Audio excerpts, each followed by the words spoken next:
Dude, DAOs are sexy. I don't know what to say. Like, I feel like they're exciting. DAOs are about to get sexier. You know what I mean? Oh, Jesus Christ. The biggest thing, honestly, bro, is like I think a lot of people in NFTs. I remember so fucking vividly when DAOs started popping off. Constitution DAO. You guys remember that shit? Like it was lit. It was electric. The possibilities were fucking endless. And somewhere along the way, everyone got jaded, and everyone was like, "Fuck, like this shit's stupid," because every token just started going to zero. And to me, I never lost like that kind of excitement around it. Like it's still a super exciting idea. There's something in the collective conscious that's like there's something there.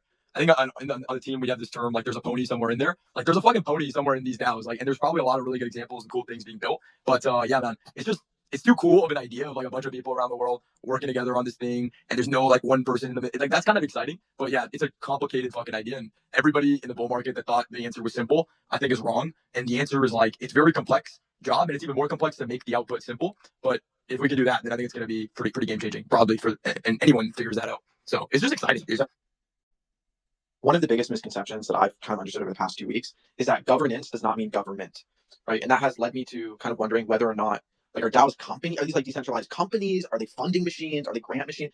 I don't think we have a good understanding. And I think you said it perfectly. There isn't a one size fits all thing here, so it's hard to generalize.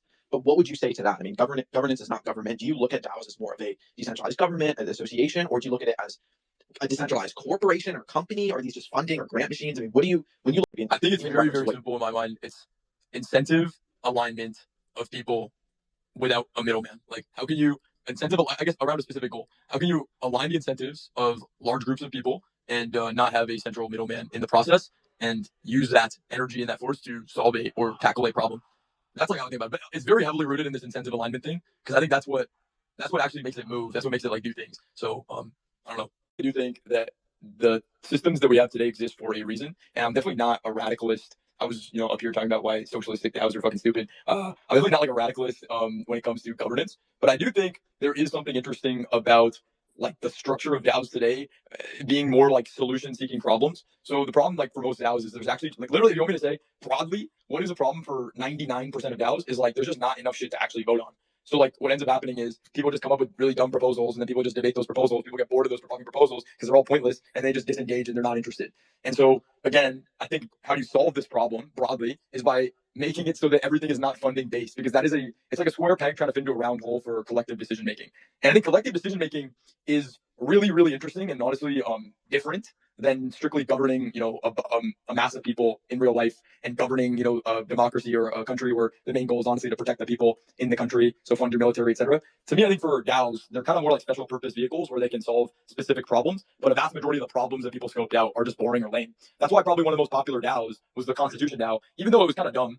Like, it was pretty stupid. Like they were just gonna buy the Constitution. They didn't even have a game plan for after they bought it. It was kind of lit. It was like, oh fuck, we're gonna get together and we're gonna buy this Constitution. Now, a lot of people lost money on the Constitution DAO, so it wasn't fully a good idea. But it was something that was interesting that people got together and had a lot of debates about, had a lot of input on, and they ended up trying to do this thing. So again, to me, I just think that most of the problems that DAOs set out to solve are kind of pointless, and so you end up with pointless governance around those DAOs. But I don't think that has to be the case, because right now people are thinking about it strictly financially, and I'm not. I personally don't think about it like that. I think collective decision making broadly is very interesting for people, and there's a lot of different ways to tackle that. And I think collectively, for example, collectively running a Twitter account using Snapshot would not work, because that's fucking stupid, right? Like you'd have to vote yes or no on every tweet, and it doesn't make sense. But collectively deciding which shit posters should be posting from a Twitter account and being able to track who is posting what memes is kind of funny. It's kind of interesting. And I think, again, like these are kind of ideas that I think would get more traction, but secretly be solving a much broader problem, which is how do you, trustlessly get people to share a goal? I'm going to say something. It's going to sound radical, but, some of the times I say things that sound radical and then they sound less radical later on. I think that the mix of money and grants with DAO voting and DAO governance corrupts a vast majority of DAO governance. What I mean is, I run a community. I'd say probably one of the most, if not the most active, like Web3 community right now. And a vast majority of the really cool shit that people make on top of DeGods and on top of Utes has very little to do with pre-funding. Like this idea of pre-funding things, I think is a little bit of a, it's just like one of those ideas that got ported from, DeFi over to NFTs, but I don't know if it makes the most sense. A lot of people that make high quality work, like high talent interesting quality builders, especially underrated ones. They do things more for building an audience, building a community, building a network of people that appreciate and use the things that they make. And a lot of times they don't need a lot of money to do those things, but what they do need is feedback loops. What they do need is an audience and a distribution network to distribute those things. So to me, the idea that everything that goes through a DAO should be funded, I think is just broken at the very base layer. And you'll probably see a lot better output if people implement different funding structures, whether that's, I thought the prop house model that some of the Nouns guys made was very interesting. I don't think it goes the whole way in solving this. I think retroactive funding is probably a lot more of a interesting route to take, but you have to start from the ground up. That's why I said I don't mind talking about this stuff, because I just don't think anyone else has thought about this as deep as the boys.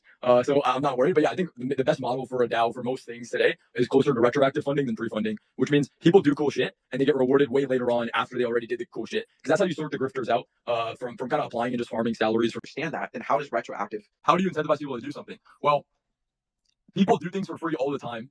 And they do it not for free because they don't value their time, but because they have a long-term outlook on the space. So a lot of people end up making money in the space over a long period of time. I mean, I think DeGod is one of the best examples of this. Like, in a lot of ways, this, I know people are memeing the salary thing or whatever, but to me, it's like, that's fucking retroactive funding for the work that guys put in for free for the community, for Mutant Names, for Yuga, etc. And I do think that one of the hardest things to fake in Web3 over a long enough time period, talking multiple years, like the hardest thing to fake is a good reputation and growth. So a lot of people can just be kind of anonymous and in the space for a long time and kind of rug or do shady shit. But to be so in public, to be growing your audience and to maintain integrity, I think is very impressive. And it's not the number one factor for success by any means. And people tend to take, superlatives and extrapolate them. But Frank, how are you playing with attacking talent? Like you said, a huge part of this is having the right people, aligning incentives and making it so that when people build on top of the DeGods and Utes brand, they make more money than they would anywhere else. If they build a business on top of the DeGods and Utes brand, and this is coming out in July, kind of our take on IP rights and how we're going to change the game there. But my goal is to literally vampire attack anyone that's building on top of other IP, because I think that we're going to build a more profitable model for people to build businesses for their on top of our NFT collections. So yeah, that's my game plan. It's just economic incentives for business builders, not just for like holding the NFT, but for people that want to build real, product services and bootstrap those product and services with an organic inbuilt audience and leverage the IP and the audience and the distribution of DeGods and Utes. Around mid-July, just wait for it and you'll see what I'm talking about. But yeah, it's just all about aligning economic incentives. Because if we have a model that is more permissive and allows for people to, build successful businesses on top of DeGods and Utes, then in my mind, like it'll be a no-brainer for people to want to do that compared to other NFTs. I don't know. How much of the DAO has, like, how big of a part does the DAO play in that? The biggest thing with the DAO for me, again, a lot of this is kind of early, but yeah, mid-July. The biggest thing with the DAO is quality control. So I think one of the things that people miss when it comes to how do you attract talent and cool people is like cool people and talented people want to be surrounded by other cool people and talented people. So I think a big function of elections and representatives, done at least in the way that we're doing it, which is going to be a little bit different from the ApeCoin stuff and what we're talking about now.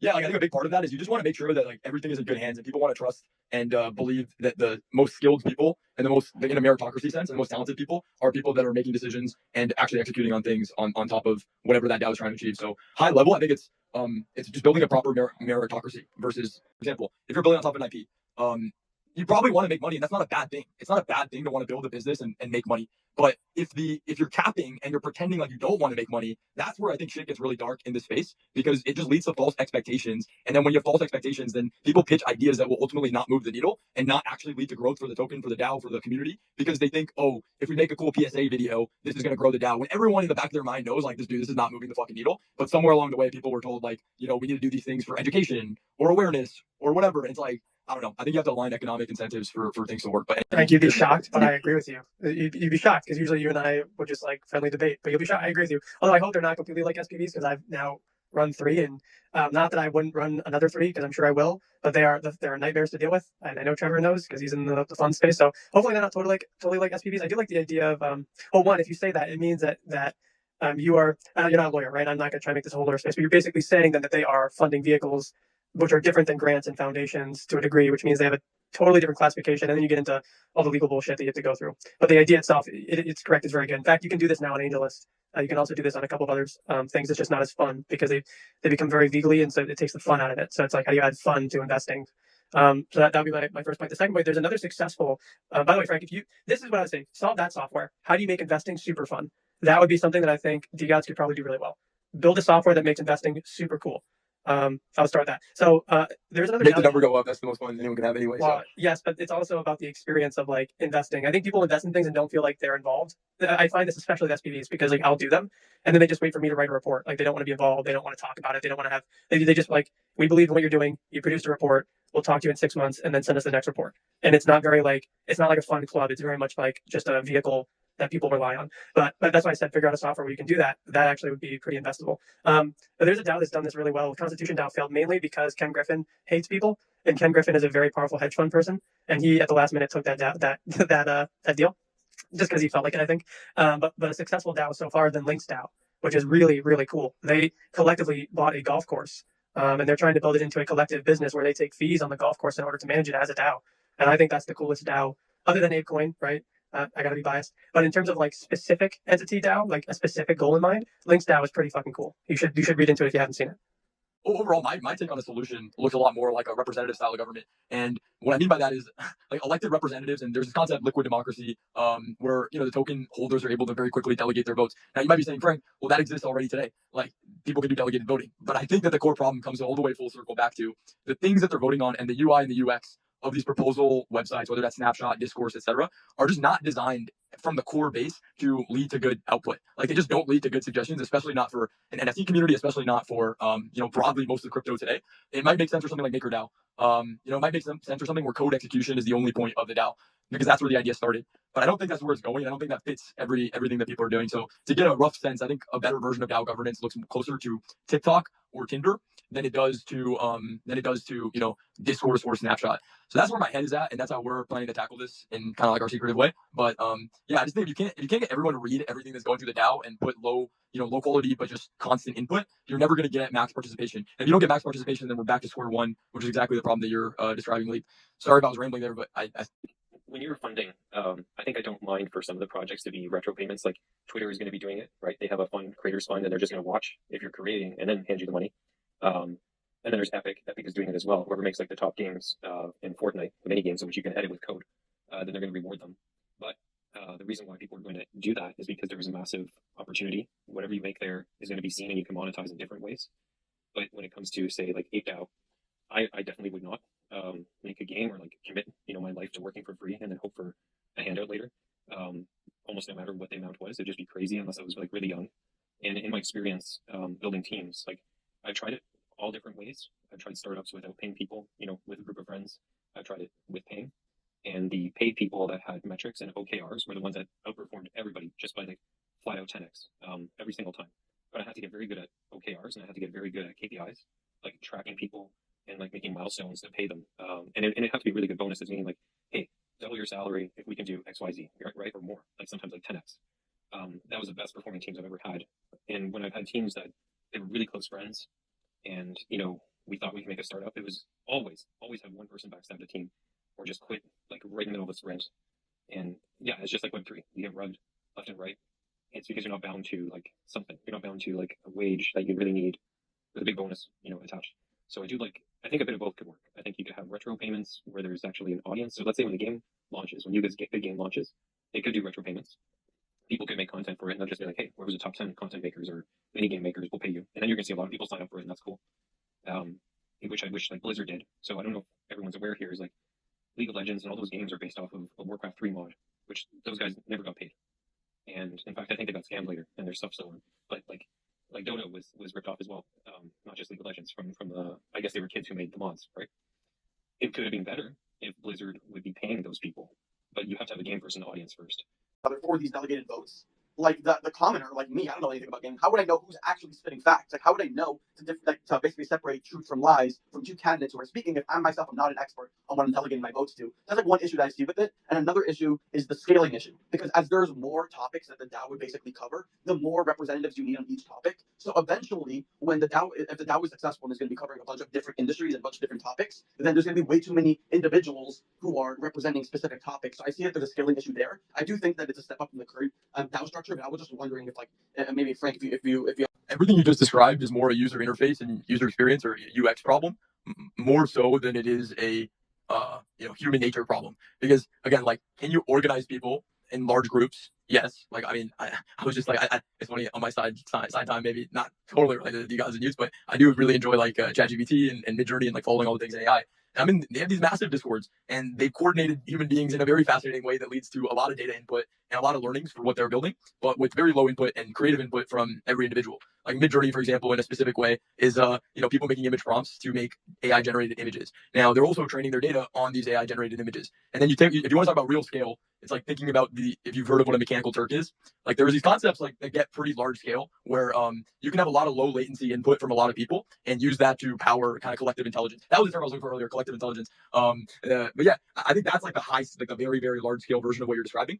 But in between then, it's just about surfacing content better. So if you show a track record, for example, of someone's votes, or if you show a verified resume, or if you show a history of the work that they've done for a specific DAO or for previous DAOs, with their online identity. If you even show like their top fucking tweets, like these types of things are more interesting on a user experience level, data points to showcase versus purely on-chain data. And I think most people again today are just looking at this a little bit one-dimensional, and they're just thinking strictly on the on-chain data and how do we like make their on-chain profile look really cool. Where human beings today exist in have very different identities, on-chain, off-chain, in different in real life. And so I think these things are just not captured effectively in the current user interfaces. So I think that's where you solve the short-term scaling problem, and in the long term, you can think about pretty large-scale design systems that lead to lots of people putting inputs to make a collective thing better. Love it. Appreciate you, Frank. Buckets. Great. You can take a lot of people that are thinking about this thing and surface to the top the smartest ideas. And to me, you need a lot of input. The magic of things like TikTok, Twitter, all these mobile first applications is that they have a very low input requirement. All I have to do is scroll, like, read, comment, like a comment, reply to a comment. There's these low inputs, and they're able to kind of surface that into a very smart understanding of what to show you next and optimizing that. So to me, again, like if it was a lot easier to surface and read through a lot of different ideas and kind of put my inputs in, people can get a better sense and a better participation rate of what people actually want within the community. It's a pretty ambitious kind of thought process here, but I think it comes back down to that pretty infrastructural layer if you really want to solve the problem for DAOs. And I just do not think that the current UI and UX is sufficient for all the different ways the DAOs can go. So for retroactive funding, how do you empower people? Like, what if there's somebody who has a great idea, they've been in the community for a long time, they can execute on it, but they do not have the funds to then execute on that idea? Another thing is, let's just say that you have to decide. This is actually a good one. Web3 is so full of like empty promises. So let's say you have to decide between who to fund. One person who's been in the community since Mint has continued to, provide value, make cool fucking art, do cool shit, look out for their fellow community members, stop people from getting scammed, whatever. And the other person who's went to Harvard and is pitching you and telling you, hey, I know I just got here, but I think I can come blow this thing up and I can make it a big deal. I'm a really smart guy. Who would you rather fund, and who do you think is going to use that funding more effectively? I think that if you find people that do things over a long period of time for no incentive, they're the people that probably deserve the money more than anyone. And the way that Web3 is set up, it's just not, that infrastructure is not built out. And that's why I come back to, I think it's hard for someone else to build out besides us at this point, because, one of my biggest desires of all time with DeGod is there's so many MFers in this fucking community that have put like hard work into growing this brand in the community. But if I just pay one guy randomly, then that just looks like favoritism. That looks like, I just like this guy, or he gasses me up, or he's riding my dick, and so that's why I fucking, give me money or whatever. So you need to build a set of values. You need to build a set of constraints. You need to show and let everyone know, like, hey, this is what it means to be, in our case, a DeGod. These are the sets of values. This is what we believe in. And people that live up to these sets of values over time, can earn some type of funding to go do something exciting. But I think it's like almost, for example, you should hold that NFT for X amount of time before you even make a fucking proposal, right? Like, things like this, where you literalize it and you find and build a system around it. That's how it happens. It won't happen from someone just hand waving like me on the stage right now, hand waving and saying people should go do retroactive funding. That's not going to make a difference. But literalizing it and making a concerted effort to building a system that is robust, that will allow for that, is difficult. But I think it's equally difficult to run something that is on a failing foundation for a long period of time, because that's just as frustrating and you'll work just as hard. So you might as well fix the foundation before you trying to go find some dude that's going to pitch you and say, oh, I'm going to blow this fucking coin up like crazy, bro. Just look, we're going to do this thing or that thing. It's like, bro, I'm just so jaded at this point. To me, individuals can make a big difference for a community, and how can you empower those individuals best? And that is what's exciting to me. And if you're a DeGod holder in the audience, it's gonna happen. Just give me some time. It's a complicated set of things, but yeah, working on it. So I'll tell you specifically why. I remember a time where I didn't get a lot of DMs. I remember a time where I didn't get a lot of inbound and messages, and now obviously like it's just so fucked. Like I can't go into my messages without getting a sense of anxiety, because it's like there's a lot of people that want to do really, really cool things, and a lot of talented people in our community and really smart people. And I feel like the lack of infrastructure to manage and best allocate those people to do the things that they want to do for our brand and for our community has been such a deep burning pain point for me for a long time now. Like organizing and best utilizing all the smartest minds in our community. We all literally have aligned incentives. Like, it's kind of fucking sick. Like, we all want to see DeGods grow. We all want to see youth grow. We all want to see Dust grow. Like, all of us want to see that. We all have aligned incentives. So to me, why we're deciding to kind of tackle the very base layer of like, what does UI UX look like for a DAO is kind of the thing I'm most excited about tackling after season 3, after U2. Because I think it's just like, man, if we unlock that and actually get a high participation rate and actually have like the best designers in our community working on design, like, the best fucking marketers and growth people working on growth, like, and organizing them together in a way that just feels fun and mobile native, like TikTok, like it's fun, it's engaging, it's something you check every day. That is very, very exciting to me.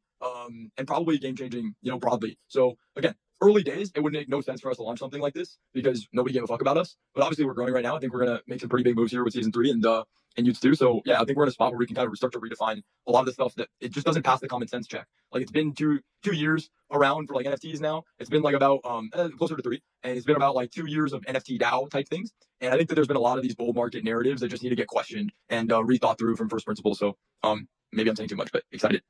These days, kind of excited. But no, that's very unrelated. I think there's like 6 or 7 things we're dropping over the next month. So like that was one of them. The DAO thing is potentially another one, late July, mid to late July. So yeah, man, just excited for DeGod.